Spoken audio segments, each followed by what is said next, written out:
1967 में मुझे हृदयघात हुआ। मैं हॉस्पिटल में भर्ती रहा।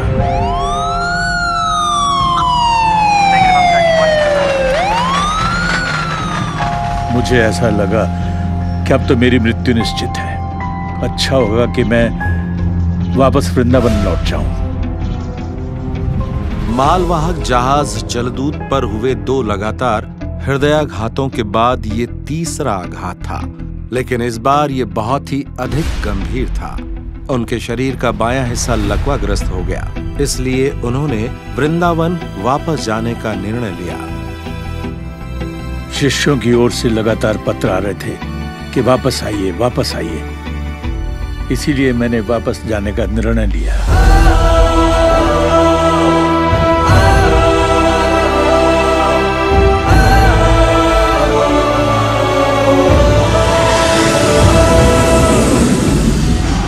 I'm Joe McConnell. Another traffic report in minutes on KSFO KYAFM. And with Magic 61 traffic, I'm Joe McConnell. Thanks, Four. Cars are backed up for miles on the South 5 freeway right now.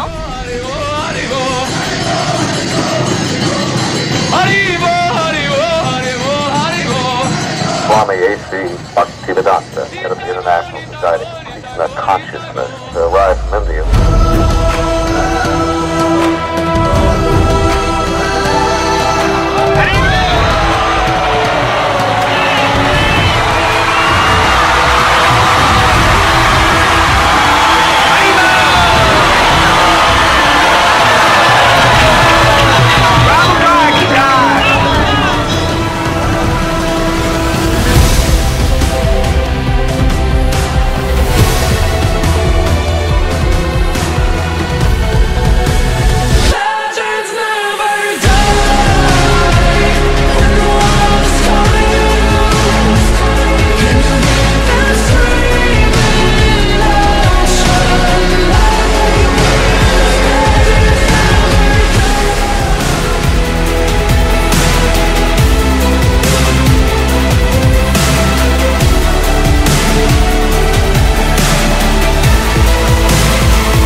ये एक लंबी कहानी है।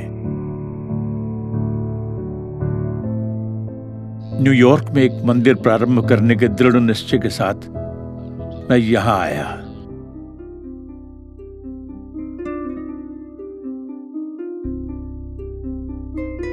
मैं ज्यादा आशापूर्ण नहीं था। मैंने एक प्रार्थनापूर्ण कविता लिखी कि हे कृष्ण, आप मुझे इस देश में क्यों लेकर आए हैं? आप मुझसे क्या करवाना चाहते हैं? मैं इन लोगों को आपका संदेश कैसे समझा पाऊंगा? ये लोग आध्यात्मिक ज्ञान को कैसे समझेंगे?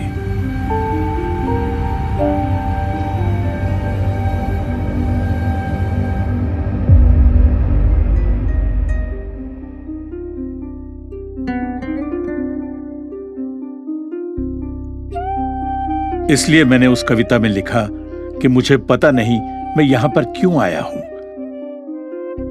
आखिर क्यों कृष्ण मुझे यहां पर लेकर आए हैं? लेकिन यदि कृष्ण आप मुझे यहां पर लेकर आए हैं तो निश्चित ही इस रूप के पीछे कोई ना कोई उद्देश्य जरूर होगा।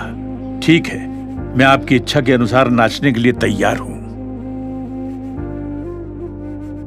श्रील प्रभुपाद अपनी जलदूत डायरी में लिखते हैं, न तो मेरे पास भक्ति है और न ही किसी प्रकार का ज्ञान, लेकिन मुझे भगवान कृष्ण के पवित्र नाम में दृढ़ विश्वास है। ये वो समय था जब अमेरिकी युवाओं ने प्रशासन के खिलाफ विद्रोह कर दिया था। पूरे देश में बहुत ज्यादा विरोध प्रदर्शन हो रहे थे और ये लोग बहुत ज्यादा ड्रग्स, नशा, जुआ, मांसाहार जैसी बुरी आदतों के शिकार थे। श्रील प्रभुपाद सोचते थे कि क्या ये लोग उस संदेश को समझ भी पाएंगे जिसको इतने कष्टों को सहन करके वो पूर्व से पश्चिम की ओर लाए हैं। उन्होंने भगवान कृष्ण से प्रार्थना और याचना की कि वे इन लोगों को भगवद गीता की शिक्षाओं को अपनाने की प्रेरणा दें। स्वामी जी, इंडिया में रहने वाले मेरे ससुर मिस्टर अग्रवाल के मित्र थे और उन्होंने मुझे स्वामी को स्पॉन्सर करने को कहा और मैंने वही किया। इसलिए वो हमारे घर एक दिन आधी रात को आए और हमारे साथ 1 महीने बटलर में ही रहे। स्वामी जी के पास बहुत ही कम सामान था, केवल कुछ कपड़े, एक टाइपराइटर, कुछ किताबें और अनाज से भरा हुआ थैला।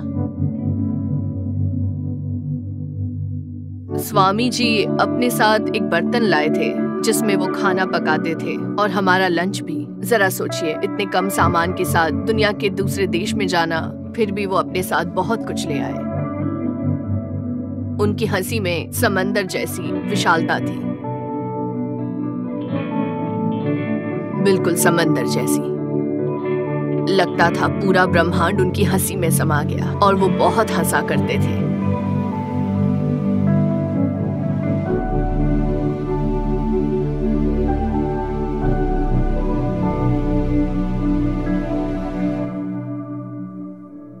श्रील प्रभुपाद ये जानते थे कि दुनिया का सबसे महत्वपूर्ण ज्ञान कृष्ण भावनामृत के दर्शन का प्रचार प्रसार दुनिया के सबसे महत्वपूर्ण शहर यानी कि न्यूयॉर्क में होना चाहिए। इसलिए श्रील प्रभुपाद ने न्यूयॉर्क जाने का निर्णय लिया। एक भारतीय मित्र के माध्यम से उन्हें न्यूयॉर्क शहर में रहने वाले डॉक्टर मिश्रा के बारे में पता चला। डॉक्टर मिश्रा ने श्रील प्रभुपाद जी को अपने साथ रहने के लिए आमंत्रित किया।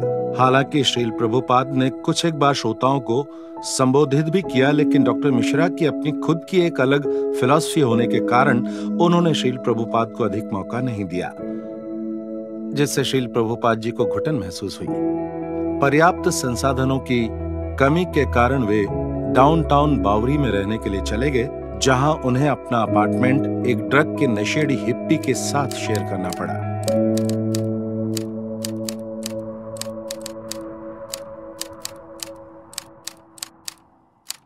एक दिन एक मरे नाम का लड़का पागलपन के लक्षण दिखाने लगा।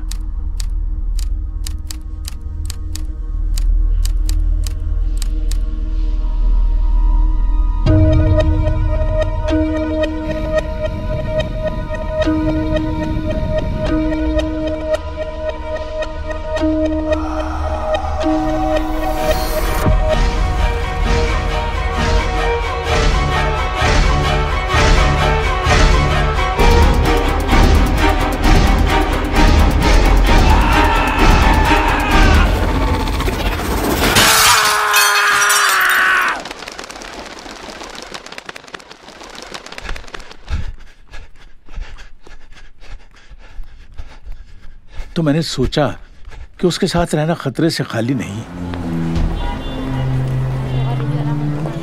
इस प्रकार बहुत कठिनाइयों के साथ कभी यहां और कभी वहां। वृंदावन में सभी लोग श्रील प्रभुपाद का एक महान विद्वान और शुद्ध कृष्ण भक्त के रूप में सम्मान करते थे।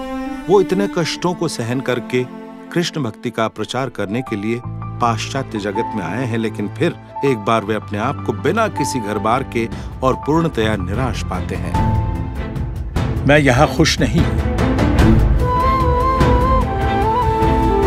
मुझे बहुत खुशी होगी यदि मैं पुनः पवित्र वृंदावन धाम वापस लौट जाऊं। मेरा हृदय तो हमेशा वृंदावन के लिए लालायित है। वहां मैं बिना किसी चिंता के बहुत आराम से रह सकता हूं।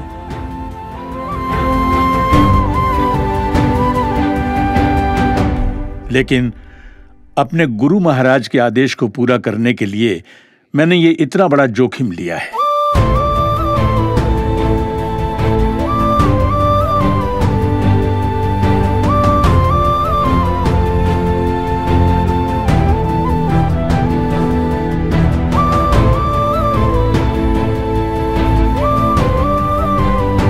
इसलिए इतनी सारी कठिनाइयों और कष्टों के बावजूद मैंने इस वृद्धावस्था में जोखिम लिया है, क्योंकि मैं कर्तव्यबद्ध हूं।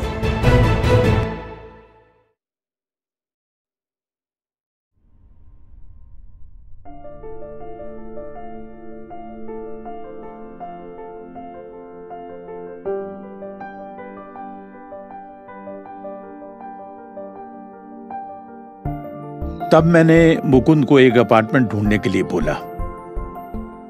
उसे ये अपार्टमेंट मिला 26 सेकंड एवेन्यू में।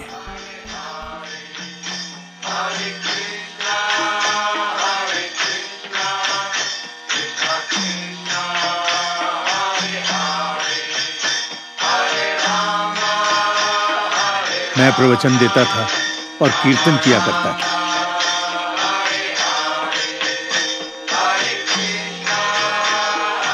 आंदोलन को केवल स्वादिष्ट प्रसाद वितरण से ही सफलता मिलने लगी। ये लोग हरे कृष्ण सुनने के लिए नहीं, बल्कि स्वादिष्ट प्रसाद खाने के लिए आए। शुरुआत से ही जब मैं 26 सेकंड एवेन्यू में था, हर रविवार को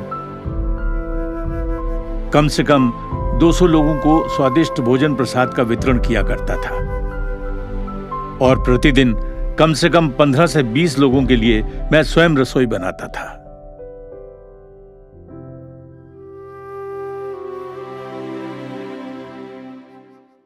तब मैंने रिलीजियस एक्ट ऑफ न्यूयॉर्क के अंतर्गत 1966 में कृष्ण भावनामृत संघ का पंजीकरण किया और धीरे धीरे लोगों ने रुचि दिखाना प्रारंभ किया। तब मैंने टॉपकिंसन स्क्वायर में हरे कृष्ण मंत्र का कीर्तन करना प्रारंभ किया।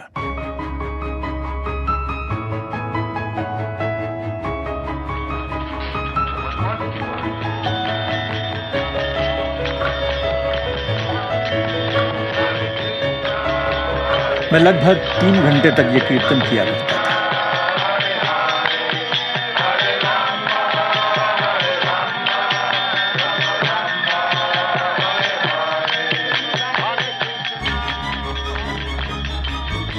सबसे पहले न्यूयॉर्क टाइम्स ने इसे प्रकाशित किया, जिससे यह खबर बहुत अच्छी तरह से दूर दूर तक फैल गई। वॉइस नाम के एक पेपर के रिपोर्टर ने छापा, हम समझते थे कि भगवान मृत है, लेकिन अब मेरी समझ में आया कि भक्ति वेदांत स्वामी के संकीर्तन में भगवान पूरी तरह से मौजूद है। ये मेरे आंदोलन की शुरुआत की कहानी है। सेकेंड एवेन्यू के फर्स्ट स्ट्रीट में स्थित एक स्टोर फ्रंट में एक हिंदू स्वामी जी ने सेंटर खोला है, जहां पर वो अमेरिकन्स को कृष्ण जागरूकता सिखा रहे हैं। सुस्वागतम। धन्यवाद। हरे कृष्ण आंदोलन की स्थापना क्या आपने की है? जी हाँ। और अगली ब्रांच सैन फ्रांसिस्को में स्थापित हुई।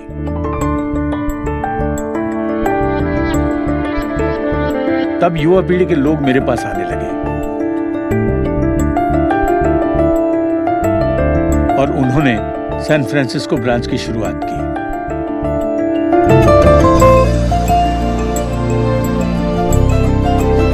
तब धीरे धीरे चीजें आगे बढ़ने लगी।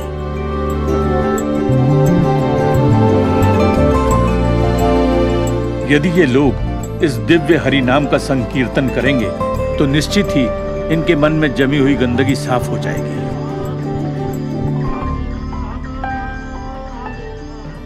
वो चाहे कोई भी व्यक्ति क्यों ना हो, ये बात बिल्कुल भी मायने नहीं रखती, क्योंकि ये दिव्य ध्वनि इस युग के लोगों का उद्धार कर सकती है।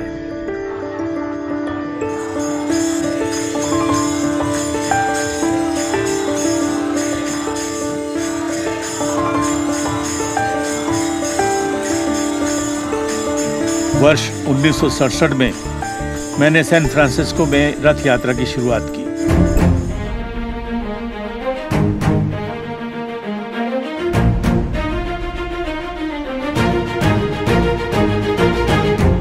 मैंने श्याम सुंदर को सुझाव दिया कि तुम एक ट्रक के ऊपर रथ के शिखर की आकृति का डोम लगाओ, और ये यात्रा बहुत सफल रही।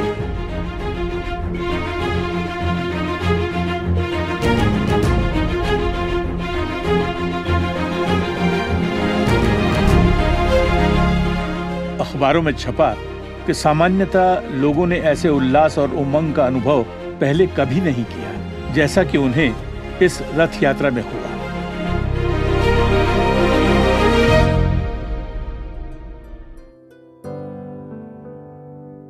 उसके बाद हमने अगली शाखाएं मॉन्ट्रियल, बफलो और बॉस्टन में शुरू की।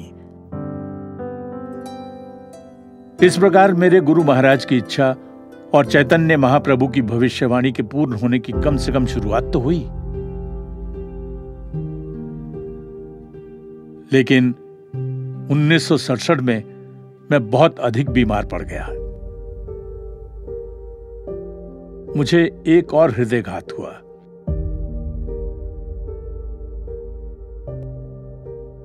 मुझे हॉस्पिटल में भर्ती कराया गया।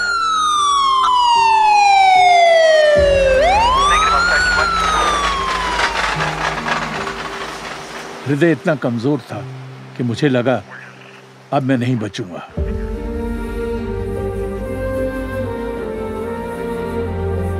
हृदय की धड़कन बहुत तेज हो गई थी।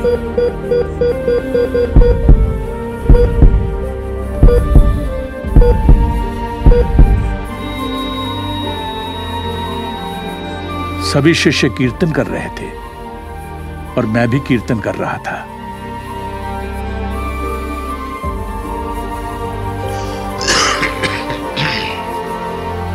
हृदयघात इतना गंभीर था कि शायद ही कोई जिंदा बच पाए।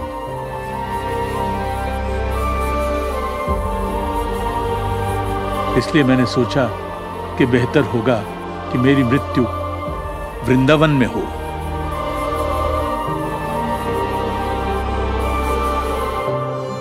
शिष्य तो पूरी तरह से टूट चुके थे। कईयों को लगा कि अब श्रील प्रभुपाद वापस नहीं लौटेंगे। श्रील प्रभुपाद उनके लीडर थे और भला उनके बिना वे कैसे कृष्ण भावनामृत में आगे बढ़ सकते हैं। वो लोग अपना सब कुछ छोड़ चुके थे और केवल एक ही चीज चाहते थे, अपने प्रिय गुरु श्रील प्रभुपाद का सानिध्य।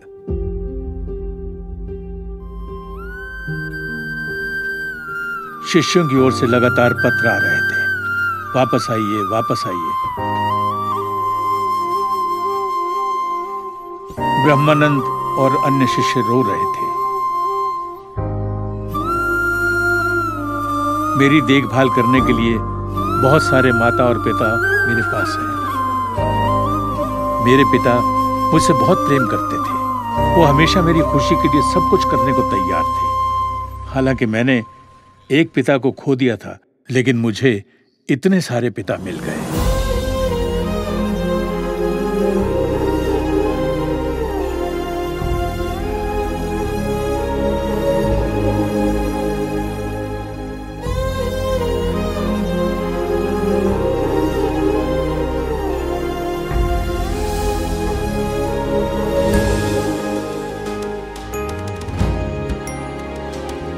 इसलिए मैंने अपने शिष्यों की खातिर वापस जाने का निर्णय लिया।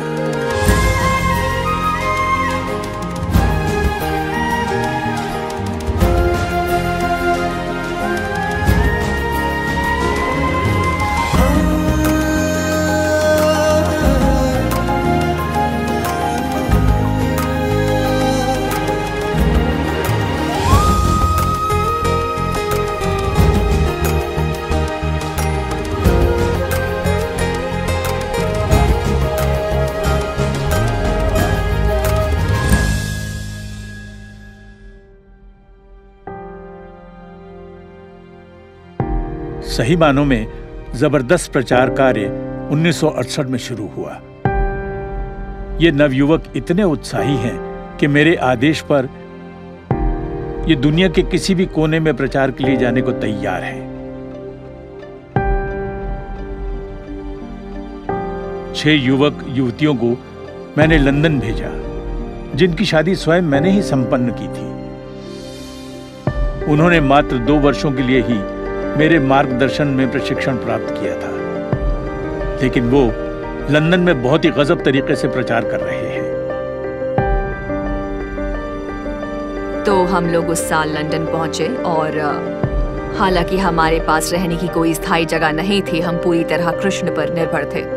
मॉन्ट्रियल में श्रील प्रभुपाद के द्वारा दिए गए उत्साह के कारण हम लोग किसी न किसी प्रकार से जॉर्ज हैरिसन से संपर्क कर पाए थे, जो उस समय द बीटल्स के सदस्य थे।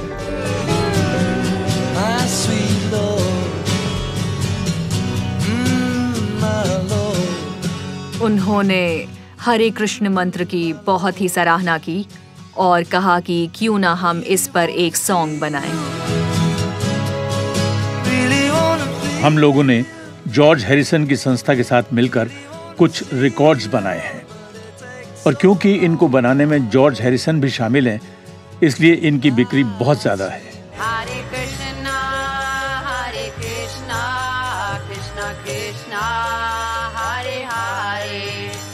जॉर्ज हैरिसन ने कृष्ण पुस्तक की प्रिंटिंग के लिए $19,000 का योगदान दिया है।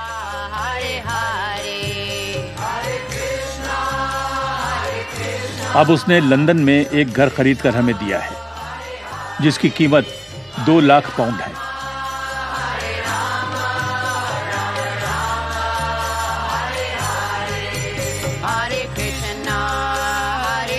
और लंदन टाइम्स ने बड़े शीर्षक में छापा, कृष्ण कीर्तन से लंदन विस्मित।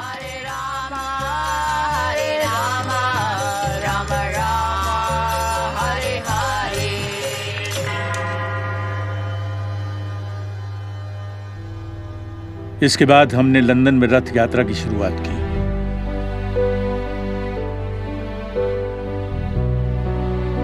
और पिछले 6-7 सालों से इसे लगातार हर वर्ष आयोजित किया जा रहा है।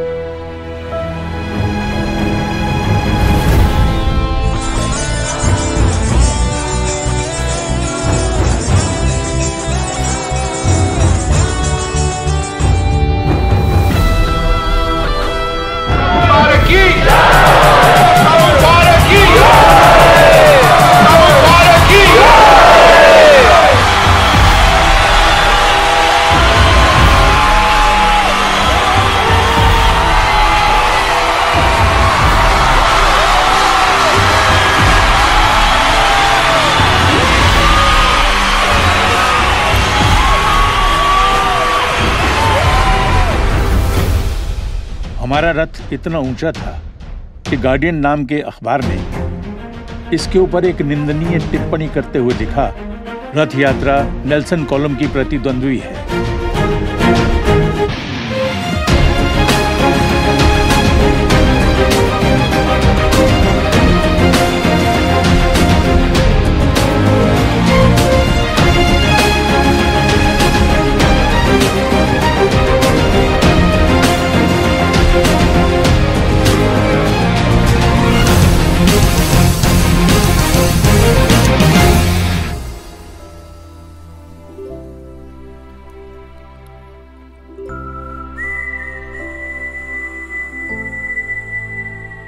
तो अब वास्तव में यूरोप और अमेरिका में हर कोई हरे कृष्ण महामंत्र से परिचित है।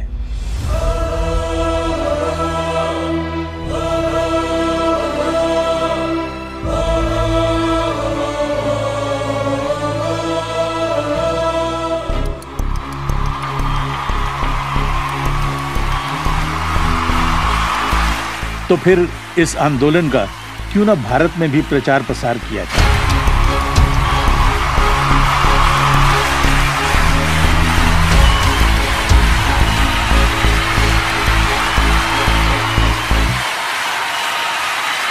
ये इस आंदोलन की शुरुआत है।